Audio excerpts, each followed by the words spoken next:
Olá, sejam bem-vindos a mais um episódio do nosso podcast Conexão Médica, o podcast do CRM Roraima. Eu sou Patrick Araújo, médico, primeiro secretário do Conselho Regional de Medicina do Estado de Roraima e apresentador desse programa maravilhoso. A gente está iniciando mais um episódio hoje com um grande amigo, Dr. Roger Calef, ele que é coordenador médico do SAMU Boa Vista. Dr. Roger, seja bem-vindo a mais um episódio, seja bem-vindo ao nosso podcast. É um prazer te receber aqui.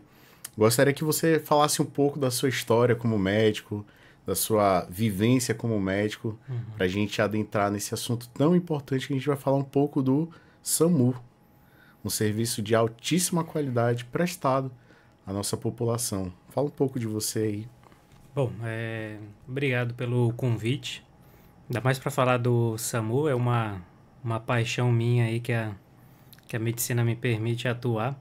Né? Acho que isso é uma coisa muito boa da medicina, que a gente consegue ter várias frentes de trabalho. E aí o SAMU foi algo que despertou aí depois de alguns anos de formado. E se soubesse que era bom, já tinha entrado antes. Né? Já está há quanto tempo no SAMU? No SAMU eu estou há 8 anos, né? Então eu entrei já tinha formado aí há alguns anos. Não vou nem fazer as contas aqui, senão vai entregar aí. Tu é da mesma época do que eu. Mas já estava formado há algum tempo, já trabalhava em terapia intensiva. E quando surgiu a oportunidade de trabalhar no SAMU, no primeiro momento achei que trabalho em terapia intensiva, emergência, tudo igual, mas aí descobri que é um mundo à parte aí, um desafio muito bom de trabalhar. É muito diferente. Lá no SAMU, você é coordenador médico do núcleo, né? Como é que funciona essa parte da coordenação de uma maneira geral no SAMU? Bom, eu trabalho no SAMU aqui da capital, né? Então, do município de Boa Vista. Então, a gente fica responsável pelos atendimentos. Então, a minha função da coordenação acaba sendo dar o apoio para a equipe médica que atua exclusivamente nos atendimentos na ambulância. Né? Então, e participo bastante aí nos treinamentos que a gente tem internos também. Como é que funciona a parte de hierarquia dentro da instituição? Porque eu vi o coordenador médico, para cada serviço dentro do SAMU tem um coordenador? É mais ou menos assim que funciona? Da parte médica, nós temos aqui na capital só, né? Que é o único SAMU que possui médico atuando na ambulância, é dentro de Boa Vista, né? Então, a gente tem a figura do médico apenas aqui no município.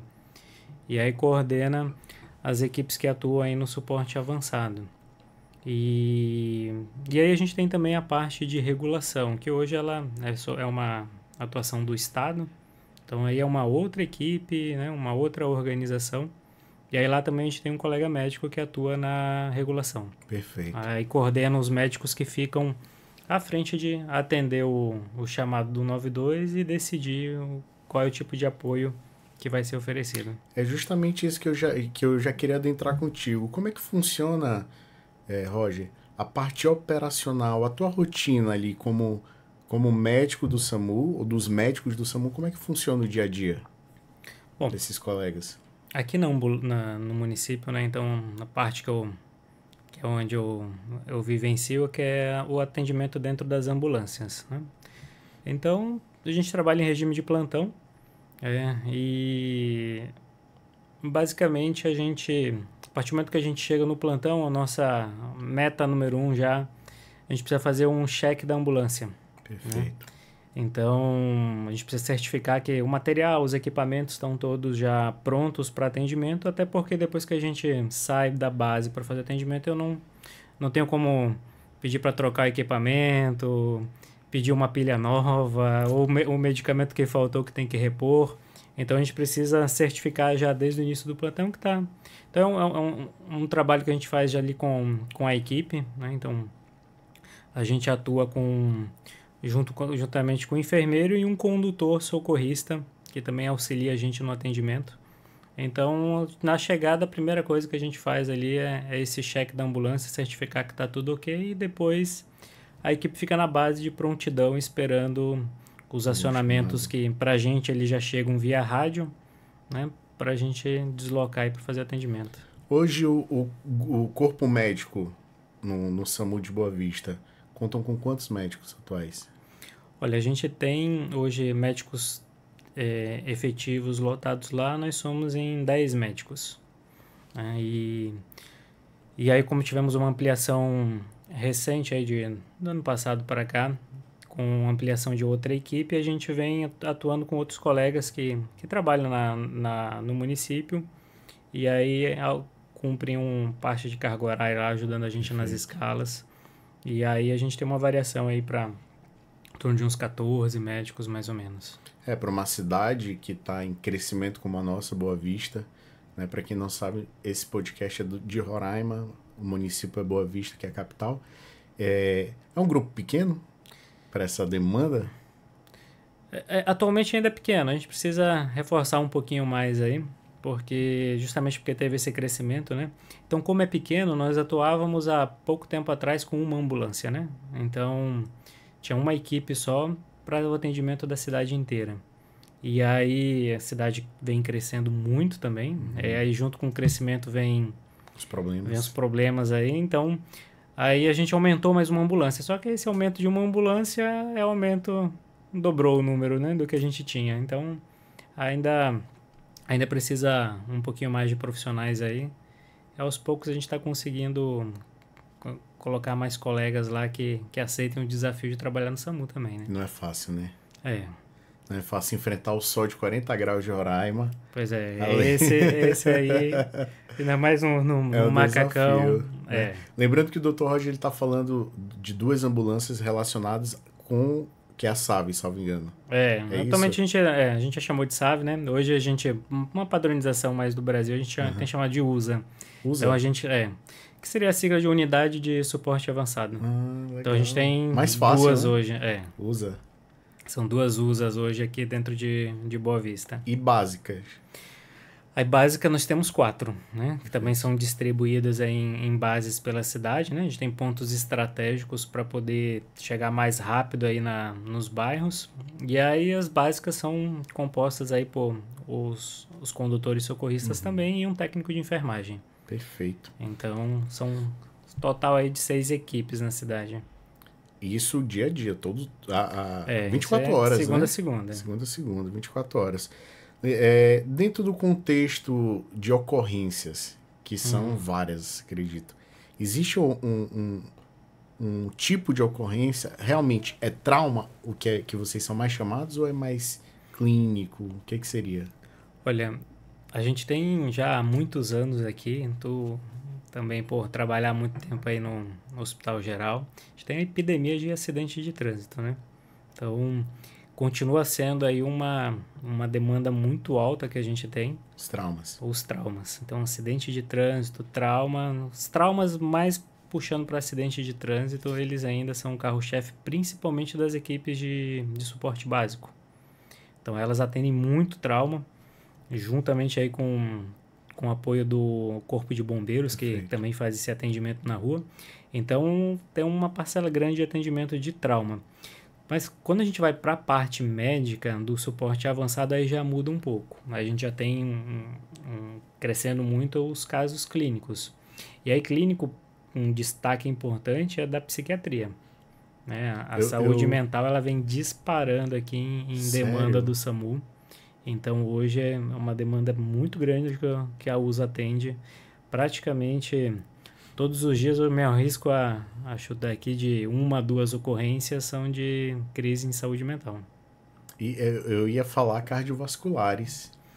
Cardiovascular ele sempre teve né? Mas é a ocorrência mais grave que a gente acaba atendendo, principalmente aí, né, a parada cardiorrespiratória, mas as outras causas ainda se sobressaem, né? A gente não tem... Eu tenho mais hoje atendimento em saúde mental do que numa emergência cardiovascular. Então, a gente vive aí eu acho que uma influência grande da imigração, do crescimento muito grande, né? Então a gente tem muitas pessoas em condições vulneráveis e aí a saúde mental vem junto, né? Nesse cenário. E assim, quando é acionado a USA, no caso, para esses atendimentos atendimentos psiquiátricos, né, saúde mental, eles são para intervenção medicamentosa, a grande maioria? Olha, talvez não mais a grande maioria. A gente vem ao longo do tempo participando de alguns treinamentos. Em Brasília tem um braço muito forte de atendimento em saúde mental, inclusive com psicólogos e psiquiatras. Existe uma ambulância especificamente para atendimento em saúde mental. E a gente vem se contaminando um pouco com coisa boa, né? Então, pegamos um pouquinho da história de Brasília, boas, né?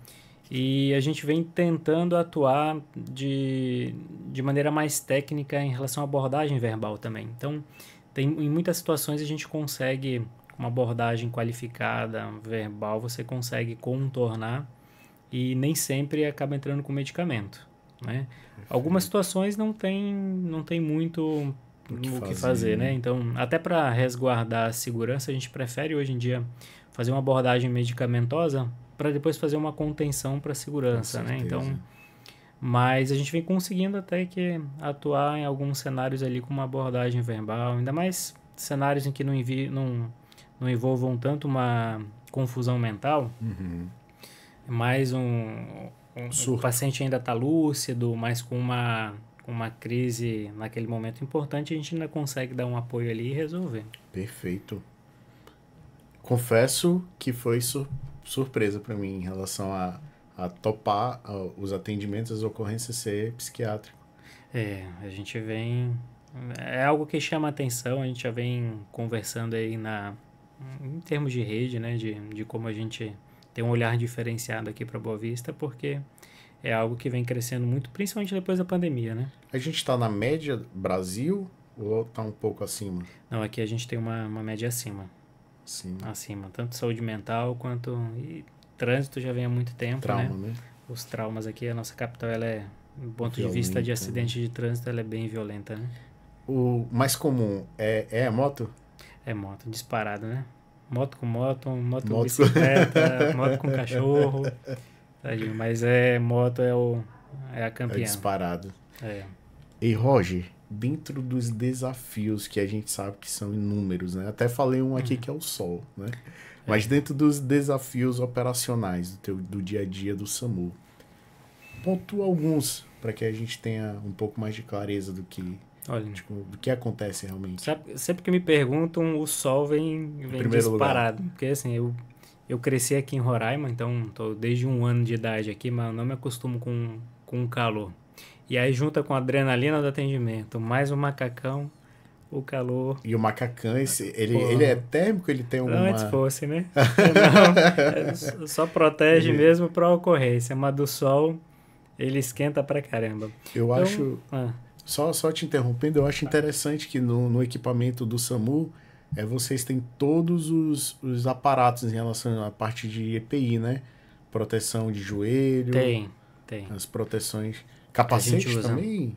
A gente até tem, né? Quando entra acidente daí de trânsito envolvendo o veículo que a gente precisa entrar e às vezes o acesso lá, o veículo tá com risco ali da gente acabar se machucando para entrar, né? Então, por conta de ferragens, a gente tem uns capacetes na ambulância. Apropriados, mas, via de regra ali, é o boné mesmo que ajuda, principalmente de dia aí, para dar uma amenizada no sol. No calor, né?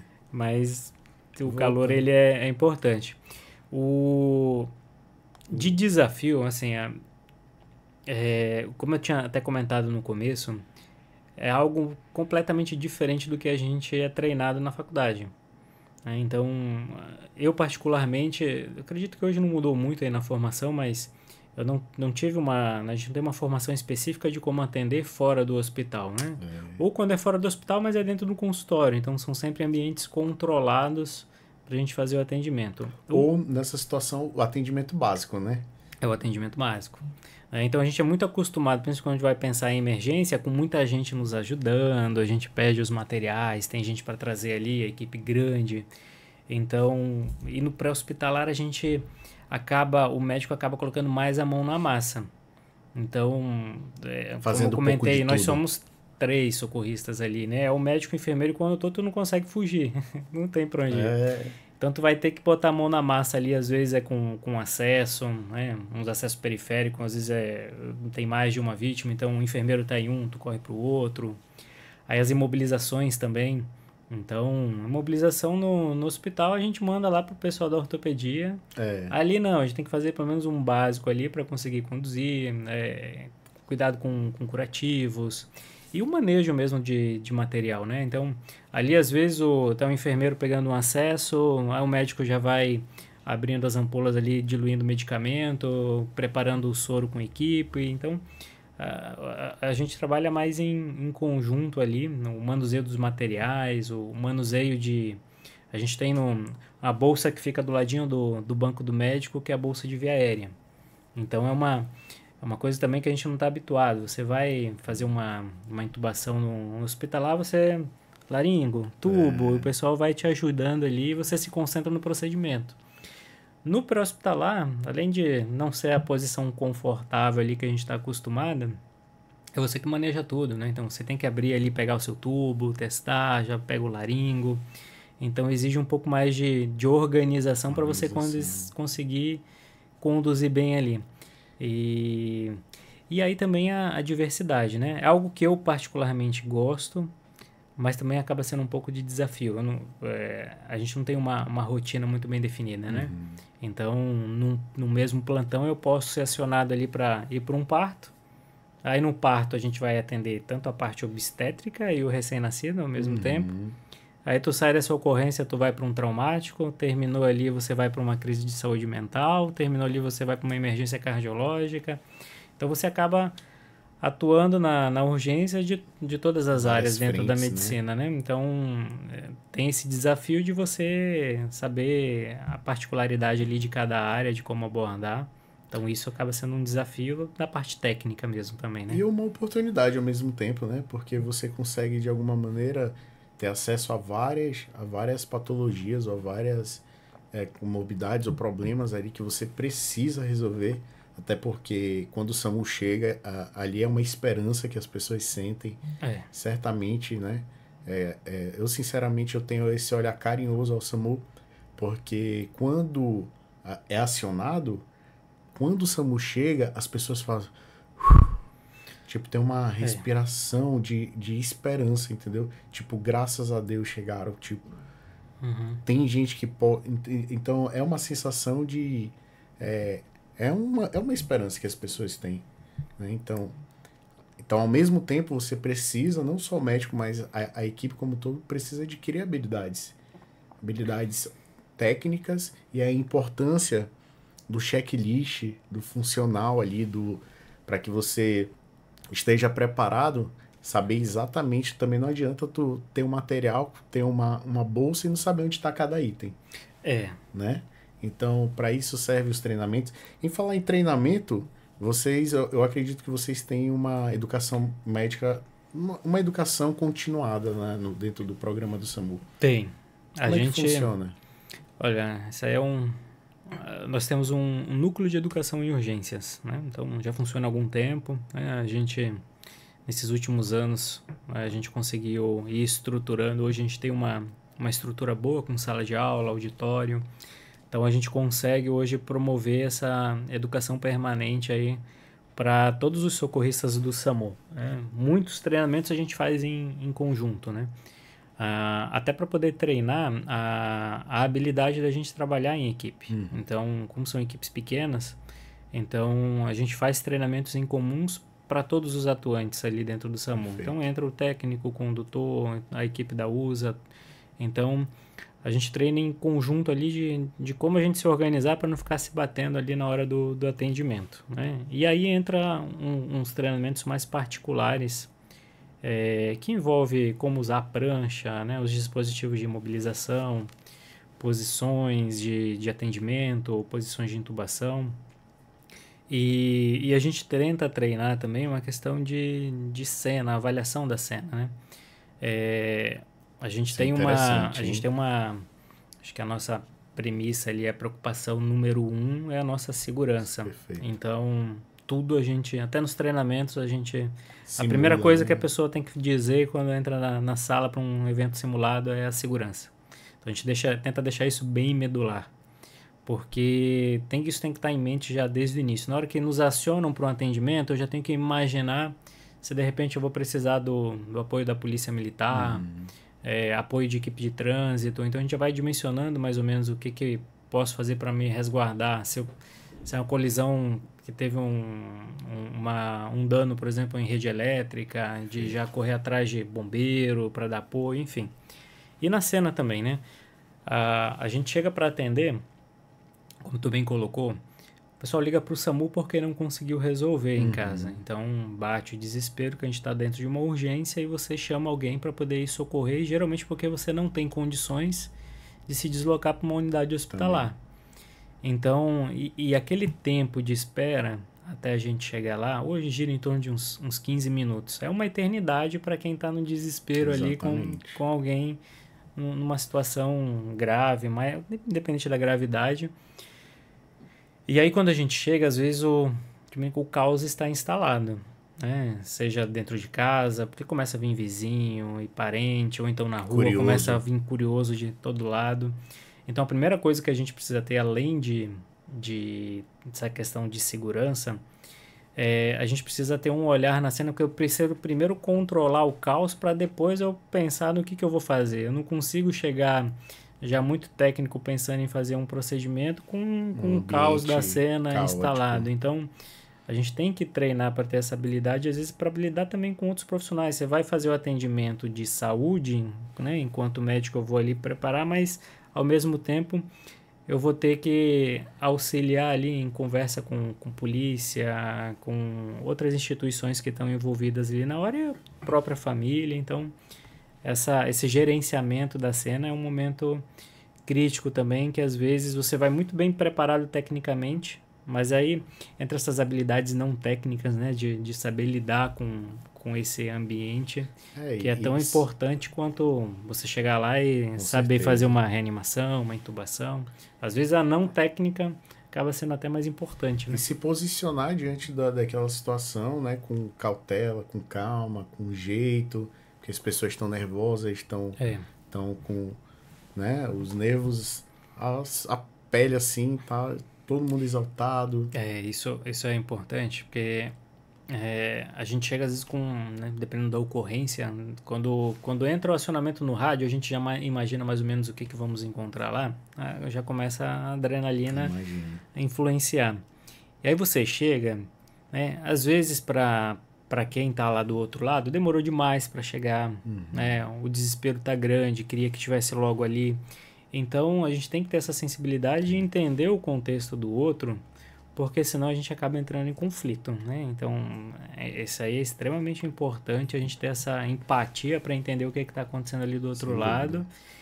E aí a gente relevar algumas coisas por entender que faz parte ali daquele contexto, né? E depois as coisas se acalmam ali, se resolvem. Mas se a gente chegar já muito afoito ali e não tiver essa habilidade para lidar com o outro, o caos piora. Né? Aí o caos tá aí que termina de se instalar de vez. Roger, quando o papo é legal, assim, interessante, passa muito rápido, né? Passa. Mas deixa eu dar uns avisos aqui para você, colega médico, se você não sabe, nós temos um clube de benefícios aqui no CRM Roraima, chama-se Clube de Benefícios do Conselho Regional de Medicina. Lá, Roger, nós temos mais de 40 empresas e serviços com desconto para médico. Serve para médico, para funcionário do conselho, para o familiar próximo do médico. Então, entre lá no nosso site, Clube de Benefícios, crmrr.com.br. Lá tem a lista de todos os nossos parceiros. Inclusive, hoje eu quero agradecer à Prefeitura de Boa Vista, ao SAMU Boa Vista e à Secretaria Municipal de Boa Vista de Saúde pelo apoio para a gente trazer um pouco do contexto SAMU. É um serviço de relevância essencial para a nossa cidade, para o nosso estado, né? E eu quero deixar esse agradecimento institucional a essas três instituições, Prefeitura, Secretaria Municipal de Saúde e ao SAMU Boa Vista, por nos ajudar nessa frente. Eu quero ainda agradecer também, se não fosse a Rádio Defensoria aqui, esse ambiente maravilhoso, a Defensoria Pública do Estado de Roraima, as equipes que estão por trás, extraordinárias. Quero deixar meu agradecimento para cada um de vocês, especialmente a Defensoria Pública. Se não fosse esse apoio institucional, esse podcast não teria saído. Esse estúdio é lindo, né? Eu adoro vir para cá. Esse aqui eu já queria um lá para... Aqui é bom demais. Mas a gente entrando na parte final do nosso podcast, Roger, eu falei aqui um pouco da importância, mas você como médico e coordenador, mais como membro do SAMU, qual é a importância do SAMU, na sua opinião, no caso, para a população de Boa Vista ou para os pacientes de uma maneira geral? Bom, dentro do contexto SUS. O SAMU é a primeira frente ali na urgência, né? Então, nós é que chegamos ali num acidente num agravo à saúde onde o paciente não consegue chegar no hospital, seja num acidente de trânsito ou então mesmo dentro da residência, dependendo da gravidade, o paciente não consegue se locomover. Então, esse elo para conseguir levar esse paciente para ter continuidade dentro da unidade hospitalar é o SAMU quem faz. E, além disso, existe um papel muito importante que é a regulação do 192. Né? Então, isso é importante também a gente até divulgar, porque toda vez que nós entramos em contato com o 192, toda ligação ela passa por um médico.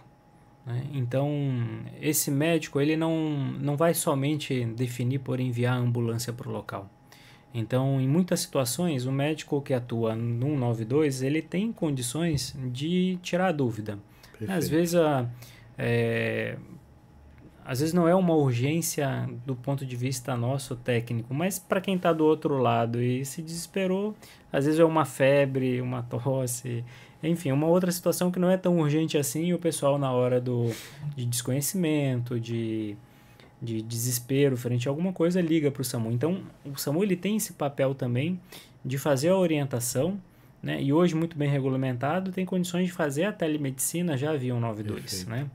E mesmo depois que ele envia a equipe para fazer o atendimento, aqui em Boa Vista nem tanto, né? A gente tem hospitais muito bem definidos para cada situação.